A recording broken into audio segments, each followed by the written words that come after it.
One. Hey everybody, gonna play through a quick game uh, because it's one of a game that I won that I was quite proud of. No huge errors, no blunders. Did pretty good. So playing a Sicilian, I play the Grand Prix most of the time. Sometimes I play the Alpine variation. I don't go into like an open Sicilian. So he's like playing a dragon, and this happens a lot. Um, I was happy with this move. This move I was happy with.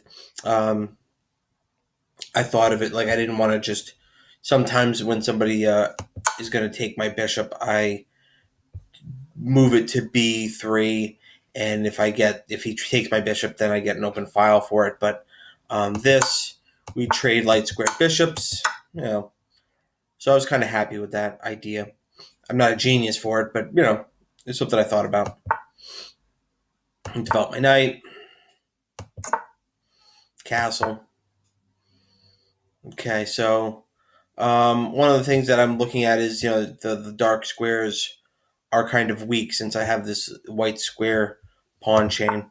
So I'm thinking about that, but developing to the queen to the E1 square is normal because the queen may be useful on H4 or G3.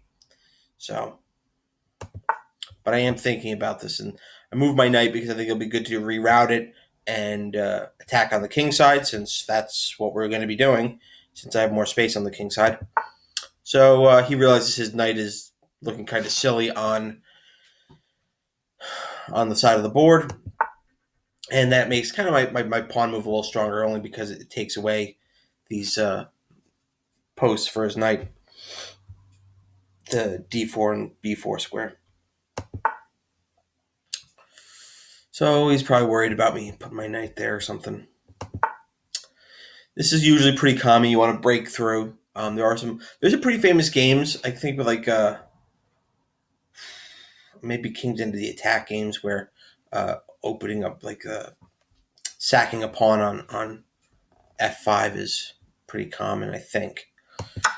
So he takes, I take, he takes because he wants to be a pawn up, and that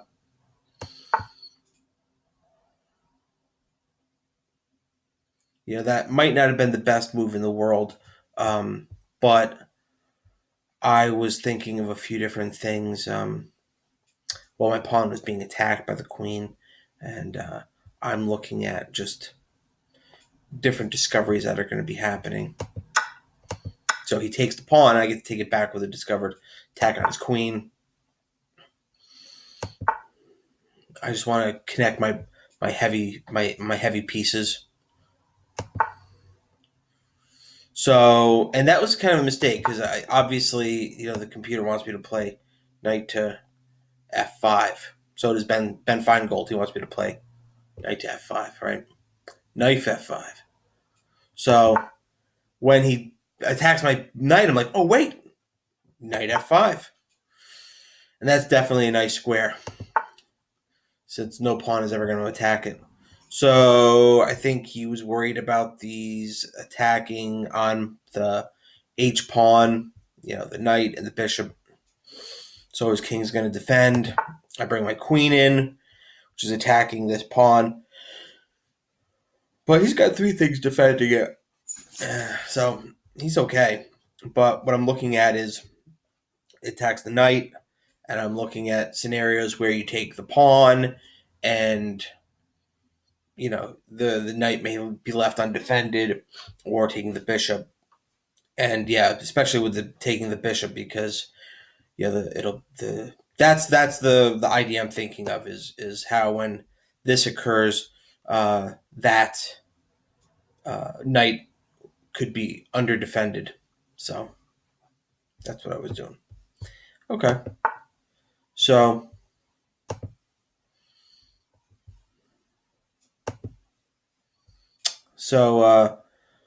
what we're gonna do is, so he brings his rook here, and I get a little nervous because I see the potential threats on queen takes g2 mate. So get another piece closer into the action and disrupt that connection between the rook and the g2 pawn. All right, so this is my moment now.